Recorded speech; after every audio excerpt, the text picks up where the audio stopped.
Welcome back. So, on account of there only being the 3 games tonight, I did watch WWE's Raw on Netflix and posted a review of that on the Entertainment Guy channel about an hour ago. So, if you haven't already seen that, hey, go ahead and check that out. I will do wrestling reviews on quiet nights in the NHL, but next Monday there's 9 games, so that's not a quiet night in the NHL. All right, so we're going to start things off looking at the Florida Panthers and the Philadelphia Flyers. This was a tale of 2 games. Bobrovsky versus Eriksson in this one. Verhaeghe fires one wide on a rush. Kulikov has a point shot that's saved as the Florida Panthers press. Good forechecking by them. And then we get a power play for Philadelphia, seemingly against the flow of play. And at 7:59, Reinhart gets his 5th shorthanded goal of the season. It's a sharp angle chance on a rush. It's 1-0 Florida. Florida then finishes the kill. And then at 9:34, from a distance, Balinska scores. Rodriguez and Schmidt with the assists. And I saw that as a goal that you probably want to see saved by Eriksson, and it was only the 3rd shot on net. So Florida's up 2-0. They've scored on back-to-back shots, and it looked like they could run Philadelphia out of the building. But stay tuned. So the Panthers press with 9 minutes left. We get 2 minutes of 4-on-4. The Panthers then get some pressure after that's done. They draw a power play. Rodriguez is denied during that. That power play is killed off. With 2:01 left, the Flyers get a power play. That leads to a shorthanded rush by Barkov, which is held. The power play is killed off. It's 2-0 Florida after the first. Second period, early jump for the Panthers. In fact, they press at 2.5 minutes. Couturier has a fast break. That's denied. Then there's a near miss for A.J. Greer on a rush. Bennett's denied as the Panthers get some pressure. Lott and Kent-Berry went in close. We get some pushing. Rodriguez with a near miss on a turnover. And then at 7:51, it's a cross-ice pass that deflects in. Hathaway gets the goal, gets Philadelphia on the board. Initially, it was not Hathaway's goal, but that's been changed on the app, and it's just unassisted. So, yeah, it's deflected goal, and that makes it 2-1 in favor of Florida. The Flyers press at 9 minutes. In fact, the shots are 6-4 for Philly at the half. We get a power play for the Flyers. That's killed off. Michkov nearly ties it. Puck's cleared out there. Shots are 11-5 for Philadelphia with 3.5 minutes left. The Panthers get some pressure with 2.5 minutes left. It stays 2-1 for Florida after 2. Third period. There's an early power play for Philadelphia, and they score on it. Cates fires a rebound in. Sanheim and Ristolainen with the assists at 2:01. The Panthers then get a power play, and they score on theirs as well. To get the lead back, it's Reinhart burying one from the slot. Tkachuk with the assist at 3:34. The Flyers, though, they go back to the power play. They score on theirs as well. It's Frost from Michkov and Drysdale at 5:57. This is a tip in close. Shots are 5-3 Flyers at the half. Flyers press with 7.5 minutes left. And eventually at 14:09, Noah Cates, he buries one on a fast break. Forster with the assist. It's a 4-3 lead for the Philadelphia Flyers. They have their first lead of the game. Things get pushed in a hold by Eriksson. The goalie pull happens with 2:20 left. Florida's not able to tie it. They had their opportunities. Things get punchy at the horn. Final score in this one's 4-3 for the Flyers. They go to 19-20-5 with the win. With the loss, Florida 25-16-3. Shots on net, 7 apiece in the first, 14-6 Philly in the second, and 10-8 Florida in the third. Final shots 29-23 for the Flyers. Power plays, Florida 1 for 2, Philadelphia 2 for 5. So good power play there for the Flyers. Remember last year it was just the Flyers go to the power play. Is it any good? No. But yeah, this year it's been good. Hits 36-23 for Florida. Bobrovsky 25 saves on 29 shots, and Eriksson with 20 saves on 23 shots. In fact, there hasn't been a power play so egregiously bad this year that I've been able to start throwing that into the reviews. Because there are some cold power plays, but none that are like as ice cold as what Philadelphia had last season or Ottawa a few years before that. All right, moving along. The Calgary Flames and the Chicago Blackhawks. So it's Wolf versus Mrazek. There's an early press by Calgary, and on a rush, Pelche puts one past a screen. Cairns and Pahal with the assists at 1:14. So Cairns, is he the one that was hooting and hollering on these goals too? Because it was kind of fun to hear. But yeah, Pelche gets the goal there. It makes it 1-0 Calgary. But Crevier answers at 2:38. It's a point shot past the screen. It was only the first shot on net for Chicago. Reichel with the assist there. It's a 1-1 tie. The Flames press to respond. Shots are 7-3 Calgary at 6 minutes. Bertuzzi has a rush chance. That's held. We get a power play for the Flames. That's killed off. Mikheyev is denied on a rush. And then at 11:45, it's Pelche bearing a rebound during a Calgary press. Ball and Cairns with the assists. And then at 14:08, Coronado buries one in close to make it 3-1. So yeah, the Chicago Blackhawks in trouble here. The Flames press with 2 minutes left. It's 3-1 after one. It was really all Calgary in that period.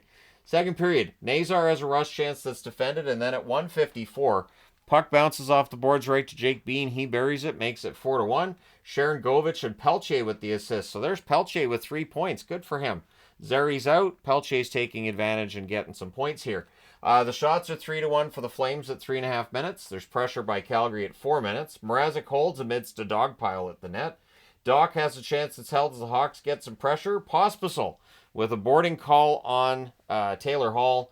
It's 5 in a game, so game misconduct for him. We'll see if Department of Player Safety does anything about this. It was a reckless hit. I'll go that far. It was a reckless hit. And during that power play, about a minute into the 5-minute power play, Bedard gets his 100th point on a power play goal. That's his 100th of his career. Jones and Teravainen with the assists at 11:29. But Calgary scores shorthanded. On a 2-on-1 rush, Sharon Govich scores from Huberdeau at 13:38, and then the Flames kill the rest. So they allow a goal during the 5-minute power play, but they also score one, so score still ends up about the same at 5-2. The Hawks press with 3.5 minutes left. There's a press by Chicago in the final minute. With 43 seconds left, though, the Flames get a power play. So that rolls over into the third period with the Flames ahead 5-2. The Hawks finish the kill. The shots are 3-0 Calgary at 2.5 minutes. Good forechecking by the Flames as well in the third. Flames draw a power play. That's killed off. 8.5 minutes in. The shots are 9-0 for Calgary. Hawks press with 9.5 minutes left. Maroon has a tip shot that's held. 5.5 minutes left. The shots are 10-3 for the Flames. Anderson fires one wide on a rush. Allen has a slapper that's held as the Hawks get some pressure late, but the final score is 5-2. Calgary goes to 21-14-7 with the win. With the loss, Chicago 14-28-2. Shots on net favored Calgary the whole way through. 14-7 in the first, 12-10 in the second, 10-8 in the third. Final shots 36-25 for Calgary. Power plays, the Flames 0 for 3. Chicago 1 for 2. The hits 29-22 Chicago. Wolf saves 23 out of 25 in Mrazek. 31 saves on 36 shots. So yeah, Wolf ends up having a pretty good game after allowing a goal on the first shot. You just spot them that and then go, all right, I gave you that one. You're not getting anything else. All right, next up, LA and Edmonton. Edmonton played a very LA game tonight. They knew what was coming, and they did a very good job of countering it with some very similar play. So it's Kemper versus Skinner. There was an early exit for Kempe, but he would return. The Kings had the early jump. The shots are 2-1 in favor of the LA Kings 2.5 minutes in.